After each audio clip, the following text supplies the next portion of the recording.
श्री संत गजानन महाराज मंदिर वकील लाईन वतीने प्रगट दिनानिमित्त पारायणाचे आयोजन करण्यात आले होते व रविवारी 3 मार्चला अंबादेवी रोड येथील श्री संत गजानन महाराज यांच्या मंदिरापासून दिंडी पताका अनेक झाकींसह ढोल ताशांच्या गजरात मिरवणूक काढण्यात आली। यावेळी अनेक भाविक भक्तांनी सहभाग घेतला असून संपूर्ण भाविक भक्तांमध्ये उत्साहाचे वातावरण दिसून आले।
आम्ही फॉलो घेतो असतो म्हटलं माझं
आज महामध्यसप्तमी श्री गजानन महाराज यांचा प्रगट दिवस, त्या निमित्ताने आज दिनांक 3/3/2024 रोजी शोभायात्रेचा कार्यक्रम आता प्रस्ताव होत आहे त्याचा।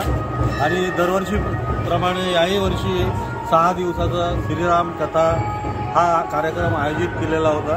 त्यात सर्व लोकांनी भरपूर आम्हाला सहयोग दिला आणि आज प्रगट दिवस असल्यामुळे आणि महाराजांच्या कृपेमुळे भरपूर मंदिरात गर्दी आहे व उद्या दहीहंडीचा कार्यक्रम आहे, गोपाळकाळा आहे आणि परवा महाप्रसाद आहे।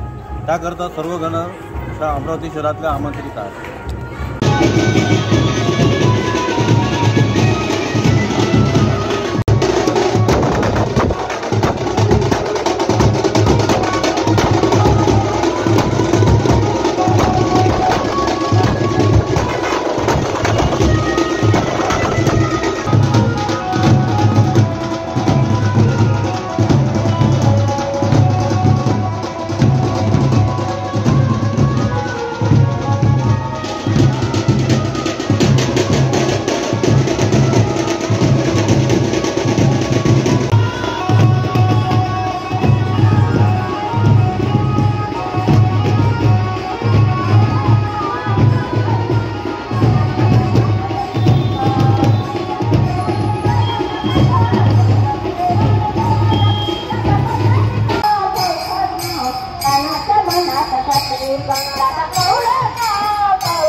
आमच्या सार्वजनिक मंडळाचा गणेशोत्सव आम्ही दरवर्षीप्रमाणे साजरा करतो आहे आणि गेल्या 50 वर्षापेक्षा जास्त वर्षापासून आम्ही हा मोठ्या उत्साहाने साजरा करतो आहे। या गणेशोत्सवाकरता आमच्या वाड्यातील सगळं मंडळ आपलं प्रगट दिनासाठी गजानन महाराजच्या हे सगळे आमच्या वाड्यातले मंडळी बाहेरगावी गेलेले पुण्यावरून जमा होतात आणि मोठ्या उत्साहाने आम्ही हा प्रगट दिन साजरा करत असतो आणि गजानन महाराजच्या कृपेने आमच्या जीवनात भरभराटी सुरू आहे। आम्ही प्रगती करत आहे। त्याहून आमच्यासाठी काय आहे, त्यावर शेवट्या शेवटी गजानन महाराज की जय, गजानन महाराज की जय।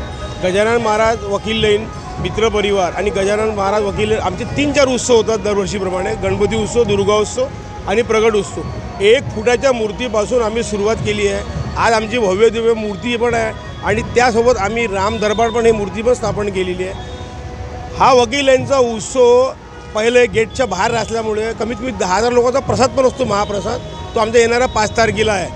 जास्तीत जास्त लोक आम्ही ज्या अमरावतीकरांचे लोक त्याला सहभाग असतात, सर्वांच्या सार्वजनिक वर्गणीतूनच हा कार्यक्रम आम्ही पार करतो, जेणेकरून सगळ्या लोकांना वाटलं पाहिजे की आपलाच उत्सव आहे। हा उत्सव आम्ही सार्वजनिक म्हणूनच करतो। आणि तुम्हाला सांगायचं असतं की गजानन महाराज वकील म्हणजे जे मुलं असतात, जे आज सगळ्या हिशोबाने पुण्याला गेलेलं आहे, प्रगट दिन असलं की ते मुलं सगळे आज इथे आलेले आहे, पूर्ण परिवारासहित इथे आलेलं आहे। परिवारासहित त्यांनी इथलं योगदान पण दिलं आहे। आम्ही जनरल वर्गणी जमा करत नाही, आमच्या सोबतूनच आम्ही सगळं करतो आणि जवळपास 8 ते 10 लाखाचा खर्च होतो, तो आम्ही सगळं मित्र परिवार करतो। आज आमची पालखी निघाली. दरवर्षी गेटच्या अंदरमध्ये एकच पालखी जाते आपली. जुनं शहर जे अंबा गेटच्या आतमधलं आहे त्या अंबा गेटमधून जाणारी 40-45 वर्षापासून जी आमची सण चालू आहे, फक्त एकच पालखी गजानन महाराजची प्रगट उत्सवची जाते, ती म्हणजे वकील लाईन मित्र परिवाराची. ही वकील गांधी चौकातून निघते. अंबा गेट, दहिसात, जुना सराफा बाजार, जवाहर गेट, सरोज चौक, वापस आपला प्रभात चौकापासून बापट चौकापासून परत राजकमल चौक मार्गे आम्ही इथे निघतो. आता तुम्ही पण तुम्हाला पण म्हणतो कि तुम्ही दर्शन करायला आमच्यासोबत या. गजानन प्रकट दिन के उत्सव में पूरे अंबा नगरी वासियों को श्री गजानन महोत्सव की बहुत बहुत शुभकामनाएं. वकील लाइन श्री गजानन मंडल मित्र परिवार की ओर से पूरे अंबा नगरियों को श्री गजानन प्रकट उत्सव की बहुत बहुत शुभकामनाएं. जय श्री गजानन. नमस्ते, माझं नाव रितेश पांडे आहे आणि मी गांधी चौकात मोठा झालेलो आहे. माझं वय अराऊंड 40 आहे. 22 वर्ष आम्ही इथे राहिलो आणि मी पुण्याला 23 वर्षापासून राहतो. आणि आम्ही 8-12 लोक प्रत्येक वर्षी प्रगट दिनाच्या वेळेस स्वतःचे व्हेकल्स घेऊन आम्ही एक दिवस पहिले येतो, प्रगट दिनाची पालखी अटेंड करतो आणि मग वापस जातो. आज जे पण आम्ही आहोत ते सर्व गजानन महाराजच्या कृपेने आहोत, एवढंच मला सांगायचं आहे.